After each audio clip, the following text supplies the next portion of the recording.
तो पहला सूत्र आपको देता हूं कि उस शक्ति को जगाने का जो निकटतम और सरलतम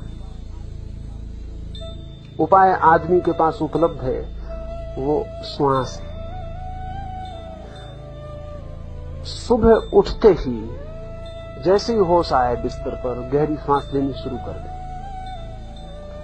रास्ते पे चलते हो तो गहरी सांस लें, जितनी गहरी, आहिस्ता लें, परेशान नहीं हो जाना है, गहरी लेनी है, शांति से लेनी है, आनंद से लेनी है, पर लेनी गहरी। और पूरे वक्त ख्याल रखना है कि जितनी ज्यादा प्राणवायु भीतर जा सके, आपके खून में, आपकी श्वास में, आपके हृदय में जितनी प्राणवायु जा सके और जितनी कार्बन डाइऑक्साइड बाहर फेंकी जा सके, उतना ही जो ध्यान हम करने जा रहे हैं उसमें सरलता हो जाएगी। जितनी ज्यादा प्राणवायु भीतर होती है उतनी ही शारीरिक अशुद्धि कम हो जाती है। और बड़े मजे की बात है कि शारीरिक अशुद्धि का आधार अगर छूट जाए तो मन को अशुद्ध होने में कठिनाई पड़नी शुरू हो जाती है। जितनी ताजी हवा भीतर होगी उतने आपके मन के दूषित विचार को पनपने की संभावना कम हो जाएगी। और जैसे मैंने कहा, ये पूर्णमिदं ऐसे सूत्रों के भीतर खिलने की, इनके फूल बनने की संभावना ज्यादा हो जाएगी। तो पहला हाइपर ऑक्सीजनेशन, प्राण वायु आधिक्य, इस पर ख्याल रखें। 7 दिन पूरे इसमें 2-3 बातें होंगी, उनसे घबराए ना। अगर गहरी सांस लेंगे तो नींद कम हो जाएगी, उससे जरा भी चिंता ना लेंगे। नींद कम हो जाती है जब भी नींद गहरी हो जाती है। तो जितनी गहरी सांस लेंगे, श्वास की गहराई के साथ नींद की गहराई बढ़ती है। इसलिए तो जो लोग मेहनत करते हैं वो रात गहरी नींद सोते हैं, जो मेहनत नहीं कर पाते वो रात गहरी नींद नहीं सो पाते। जितनी श्वास की गहराई होगी भीतर, उतनी नींद की गहराई बढ़ जाएगी। लेकिन नींद की अगर गहराई बढ़ेगी, इंटेंसिटी बढ़ेगी, तो एक्सटेंशन कम हो जाएगा, लंबाई कम हो जाएगी। उसकी चिंता नहीं लेंगे। अगर आप 7 घंटे सोते हैं तो 4 घंटे में पूरी हो जाएगी, 5 घंटे में पूरी हो जाएगी, उसकी कोई फिक्र नहीं है। लेकिन 5 घंटे में आप 8 घंटे की बजाय ज्यादा ताजे और ज्यादा आनंदित और ज्यादा स्वस्थ सुबह उठेंगे। इसलिए जब सुबह नींद टूट जाए, और जल्दी नींद टूटने लगेगी, अगर आपने गहरी सांस ली तो जल्दी नींद टूटने लगेगी, तो जब नींद टूट जाए उठाएं। सुबह के उस आनंदपूर्ण क्षण को न खोएं, उसका ध्यान के लिए उपयोग करें। पहली बात। दूसरी बात, जितना कम भोजन ले सके और जितना हल्का ले सके उतना ही करें। जितना अल्प ले सके और जितना हल्का ले सके, जो जितना कर सके, जिसको जितनी चिंता हो वो उतना कम कर ले। जितना कम कर लेंगे उतना ध्यान की गति तीव्र सुगम हो जाएगी। क्यों? कुछ गहरे कारण हैं। हमारे शरीर की कुछ सुनिश्चित आदतें हैं। ध्यान हमारे शरीर की आदत नहीं है, ध्यान हमारे लिए नया काम। शरीर के बंधे हुए एसोसिएशन, शरीर की बंधी हुई आदतों को अगर कहीं से तोड़ दिया जाए तो शरीर और मन नई आदत को पकड़ने में आसानी पाते। कई दफे तो आप हैरान होंगे कि अगर आप चिंतित होते हैं और सिर खुजलाने लगते हैं, अगर आपका हाथ नीचे बांध दिया जाए और आप सिर न खुजला पाए तो आप चिंतित ना हो सकेंगे। आप कहेंगे कि सिर खुजलाने से चिंता का क्या एसोसिएशन? शरीर की निश्चित आदत हो गई है, वो अपनी पूरी की पूरी अपनी आदत को, अपनी व्यवस्था को पकड़ के पूरा कर लेता है। शरीर की जो सबसे गहरी आदत है वो भोजन, सबसे गहरी, क्योंकि उसके बिना तो जीवन नहीं हो सकता।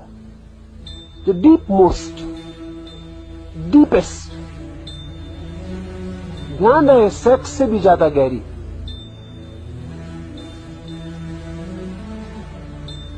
जीवन में जितनी भी गहराइयां हैं हमारे, उनमें सबसे ज्यादा गहरी आदत भोजन है।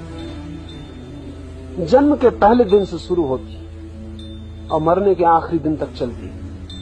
जीवन का अस्तित्व उस पर खड़ा है, शरीर उस पर खड़ा है। इसलिए अगर आपको अपने मन और शरीर की आदतें बदलनी है तो उसकी गहरी आदत को एकदम शिथिल कर दें।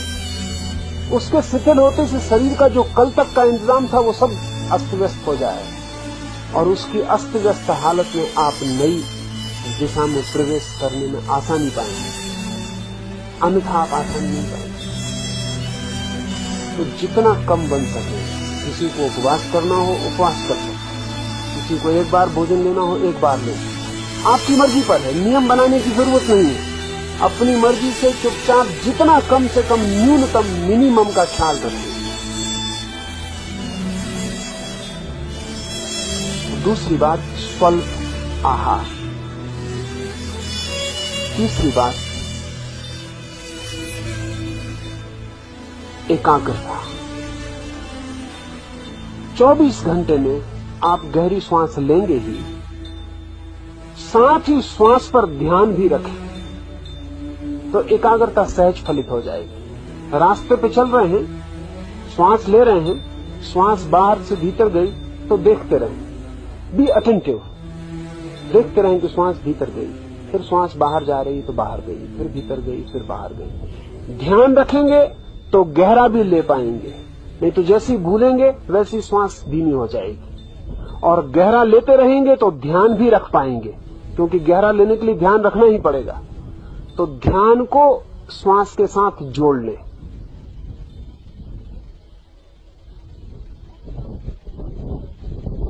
कुछ काम करते वक्त अगर ऐसा लगे कि अभी ध्यान श्वास पर नहीं रखा जा सकता, तो जिन कामों को करते वक्त ऐसा लगे कि अभी ध्यान श्वास पर नहीं रखा जा सकता, तब उन कामों पर कंसंट्रेशन रखें, उन कामों पर एकाग्र रहें। खाना खा रहे हैं तो खाने पर पूरी एकाग्रता से खाएं, एक एक कौर पूरे ध्यान पूर्वक उठाएं।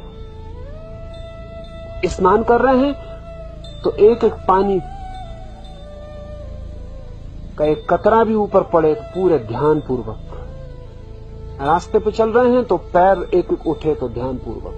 ये 7 दिन आपका 24 घंटा ध्यान में लीन हो जाए। यहां तो हम ध्यान करेंगे वो अलग, ये मैं आपको बाकी समय पूरी पृष्ठभूमि आपकी बनाने के लिए कह रहा हूं।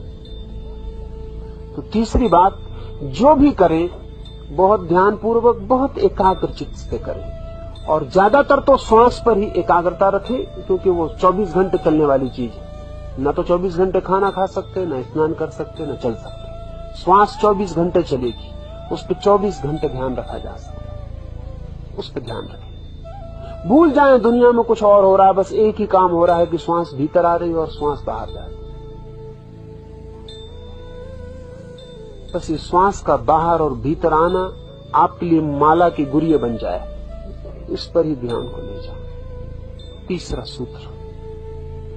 चौथा सूत्र, इंद्रिय उपवास, सेंस डिप्राइवेशन। वो 3 बातें उसमें करनी है। एक तो जो लोग पूरे दिन मौन रख सकें वो पूरे दिन के लिए मौन हो जाए। जिनको कठिनाई मालूम पड़े वो भी टेलीग्राफिक हो जाए। जो भी बोले तो समझें कि एक एक शब्द का कीमत चुकानी पड़ रही, तो दिन में 10-20 शब्द से ज्यादा नहीं। बहुत जरूरी मालूम पड़े, जान पे ही आ बने तो ही बोले। जो पूरा मौन रख सकें उनके फायदे का तो कोई हिसाब नहीं। पूरा मौन रख सकें, कोई कठिनाई नहीं। एक कागज पेंसिल रख लें, जरूरत पड़े तो लिख के बता दें, कुछ जरूरत पड़े तो पूरे मौन हो जाए। मौन से आपकी सारी शक्ति भीतर इकट्ठी हो जाएगी, जिसे हमें ध्यान में आगे ले जाना है। आदमी की कोई आधे से ज्यादा शक्ति उसके शब्द ले जाते। शब्द को तो बिल्कुल छोड़ दें। तो ख्याल कर ले, जिसकी जितनी सामर्थ्य हो उतना मौन हो जाए। और इतना तो ध्यान ही रखें कि आपके द्वारा किसी का मौन न टूटे। आपका टूटे आपकी किस्मत, आप जिम्मेवार, लेकिन आपके द्वारा किसी का न टूटे। अकारण बातें किसी से न पूछें, अकारण जिज्ञासाएं न करें, व्यर्थ के सवाल न उठाएं, किसी को बातचीत में डालने की आप कोशिश न करें। सहयोगी बने दूसरे को मौन करवाने। कोई पूछे तो उसको भी मौन करने का इशारा दे दें, उसे भी याद दिला दें कि मौन रहना। बातचीत छोड़ दें बिल्कुल 7 दिन, फिर बाद में करिए, पीछे तो आपने किए बहुत। 7 दिन बिल्कुल छोड़ दें, जिससे जितना बन सके। पूरा बन सके बहुत ही हितकर होगा। फिर आपको कहने को नहीं बचेगा कि ध्यान नहीं होता है। मैं जो 5 बातें आपसे कहने जा रहा हूं वो आप पूरी कर लेते हैं तो आपको कहने का कारण नहीं आएगा कि ध्यान नहीं होता, और आए कारण तो आप जानना आपके सिवाय और कोई जिम्मेवार नहीं। फिर मुझे आके आप मत कहें। मौन रखें। न्यूनतम जिनसे न बन सके, कमजोर हो, संकल्पहीन हो, मन दुर्बल हो, बुद्धि कमजोर हो, वो थोड़ा थोड़ा बोल के चला। जिनमें थोड़ी भी बुद्धिमत्ता हो, संकल्प हो, शक्ति हो, थोड़े भी अपने पे भरोसा हो, वो बिल्कुल चुप हो जाए। इंद्रिय उपवास में पहला मौन। दूसरा, आपकी आंख के लिए विशेष पट्टियां बनाई हैं। वो पट्टियां आप ले लेंगे, कल सुबह से उनका प्रयोग शुरू करेंगे। पूरी आंख को बांध देना है। आंख ही आपको बाहर ले जाने का द्वार है। जितनी ज्यादा देर बांध रख सकें उतना अच्छा है। जब भी खाली बैठे हैं, आंख तो पट्टी बंदी रहेगी। उससे दूसरे दिखाई भी नहीं पड़ेंगे, बातचीत का भी मौका नहीं आएगा, और आपको अंधा मान के दूसरे भी छोड़ देंगे। जाने देंगे, व्यर्थ उनको परेशान न करें, अंधे हो जाए। मौन होना तो आपने सुना ही है, मैं कहता हूं अंधे भी हो जाए। मौन होना भी एक तरह का मुक्ति है, अंधा होना और भी कह, क्योंकि आंख ही हमें 24 घंटे बाहर दौड़ा रही है। आंख के बंद होते से आप पाएंगे बाहर जाने का उपाय न रहा, भीतर चेतना वर्तुलाकार घूमने लगे। आंख पे पट्टी बांध ले, चलते वक्त थोड़ा सा ऊपर सरका ले, नीचे देखो, बस चलते वक्त थोड़ा ऊपर सरका ले और नीचे देखो। एक चाक की आपको दिखाई पड़ता रहा रास्ता, उतना काटते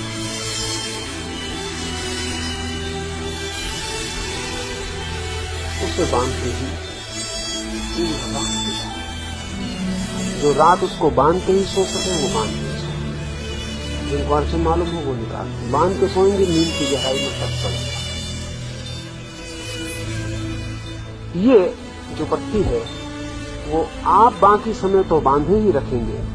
सुबह यहां जब ध्यान होगा तब पट्टी बंधी रहेगी, सुबह के ध्यान में। दोपहर के मौन में पट्टी खुली रहेगी, लेकिन आप वहां से पट्टी बांध कर ही आएंगे, यहां चुपचाप पट्टी खोल के रख लेंगे। दोपहर के घंटे भर के मौन में पट्टी खुली रहेगी। रात भी आप पट्टी बांध कर ही आएंगे, फिर रात के ध्यान में भी पट्टी खुली रहेगी। सुबह जब मैं बोलूंगा तब आपकी पट्टी खुली रहेगी, दोपहर मौन में खुली रहेगी, रात के ध्यान में खुली रहेगी। इतना आपकी आंख के लिए मौका दूंगा। ये भी मौका इसलिए दूंगा कि ये भी आपको भीतर ले जाने में सहयोगी बन सके, तभी आपकी आंख को बाहर देखने का मौका देना, अन्यथा आपकी आंख को बंद ही रखना। और 7 दिन में आप हैरान हो जाएंगे कि मन के कितने तनाव आंख के बंद रहने से विदा हो जाते हैं, जिसकी आप अभी कल्पना नहीं कर सकते। मन के अधिकतम तनाव आंख से प्रवेश करते हैं, और आंख का तनाव ही मन के स्नायुओं के लिए सबसे बड़े तनाव का कारण है। अगर आंख शांत और शिथिल और रिलैक्स हो जाए तो मस्तिष्क के 99% रोग विदा हो जाते। तो इसका आप पूरे ध्यान पूर्वक इसका उपयोग करना है, और ऐसा नहीं कि उसमें बचाव करें तो मेरा कोई हर्जा नहीं, बचाव से आपका हर्जा होगा। ध्यान यही रखना है कि अधिकतम आपको बिल्कुल ब्लाइंड हो जाना है, आप बिल्कुल अंधे हो गए, आंख है ही नहीं। 7 दिन के लिए उसे छुट्टी दे दी। 7 दिन के बाद आप पाएंगे कि आंख ऐसी शीतल हो सकती है, और आंख की शीतलता के पीछे इतने आनंद के रस झरने बह सकते हैं, ये आपकी कल्पना में अभी नहीं हो सकता है।